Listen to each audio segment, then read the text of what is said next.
প্রিয় শিক্ষার্থী আসসালামু আলাইকুম, সবাইকে স্বাগতম সাগর আইসিটি কেয়ারের আরও একটি টিউটোরিয়ালে। আমরা গুণোত্তর ধারার জন্য যে প্রোগ্রামিং করেছি সেই প্রোগ্রামিংয়ের পর্যায়ক্রমিকভাবে ফর লুপ হইল লুপ দিয়ে করেছি। আজকে আমরা যেটা করব, হইল লুপের কাজটা আমরা ডু হইল লুপ দিয়ে করব।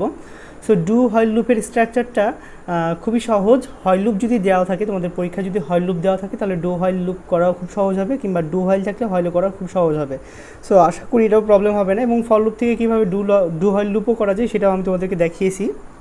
অর্থাৎ তুমি হইল করতে পারলে ডু হইলও করতে পারবা। সো এখন যেটা করতে হবে যে ফার্স্ট অফ অল যে তোমার ডু হইল লুপ করতে হলে হইলের এই যে কন্ডিশনটা রয়েছে, কন্ডিশনটা এখান থেকে জাস্ট উঠিয়ে নিয়ে এসে যেখানে, এবং হইলের জায়গায় জাস্ট ডু লিখতে হবে। হইল যে জায়গাটাতে ছিল সেই জায়গায় ডু লিখবা, এবং ডুয়ের যে সেকেন্ড ব্র্যাকেটের অংশটুকু রয়েছে, যে কন্ডিশনালগুলো চলছে, সেই কন্ডিশনের পরে এসে পরের লাইনে এসে এখানে জাস্ট সেই কন্ডিশনের ঠিক পরে এসে, কন্ডিশনটা ঠিক পরে এসে আমাদেরকে যেটা করতে হবে সেটা হচ্ছে, এক মিনিট, এই কন্ডিশনের পরে এসে আমাদেরকে এখানে পেস্ট করে দিতে হবে সেই কন্ডিশনটা, যে কন্ডিশনটা ঠিক ডুয়ের জায়গায় ছিল। ওকে, এবং এখানে একটা অত্যাবশ্যকীয় বিষয় রয়েছে, সেটা হচ্ছে সেমিকলন দিতে হবে। দেখো, সেমিকলন আমরা যদি না দিয়ে থাকি তাহলে কিন্তু কি সেটার প্রোগ্রাম আউটপুট সঠিকভাবে প্রদর্শন করবে না। সো অবশ্যই সেমিকলন দিতে হবে তোমাকে। ওকে, সো এতটুকু হচ্ছে কোড ছিল, যেটা আমরা কোড দেখলাম। অলমোস্ট হোপফুলি এই জায়গাটাতে কারোরই প্রবলেম থাকার কথা না এখন, কারণ আমি প্রসেসটা বেশ ভালো মতনই দেখিয়ে দিয়েছি কীভাবে ফর লুপ দিয়ে করা যায়, বা কীভাবে হইল লুপ বা ডু হইল দিয়ে করা যায়।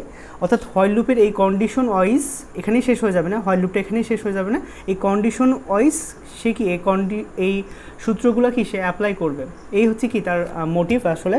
তো চলো আমরা এখন রান করে দেখি যে সেটা সঠিকভাবে প্রদর্শন করছে কিনা। সো এখন কম্পাইলার অনুবাদক প্রোগ্রাম সেটা গ্রেড করছে, জানতে চাইছে লাস্ট ভ্যালুটা কত।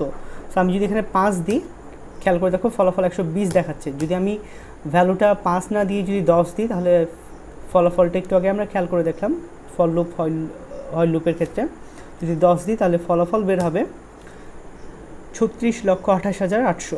ঠিক আছে, এবং এখানে ইনিশিয়ালাইজ যদি আমরা 2 করে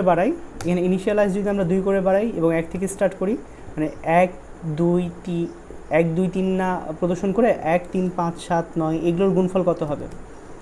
তো খেয়াল করে দেখো গুণফল আসছে 945, ঠিক আগের ফলাফলের মতন।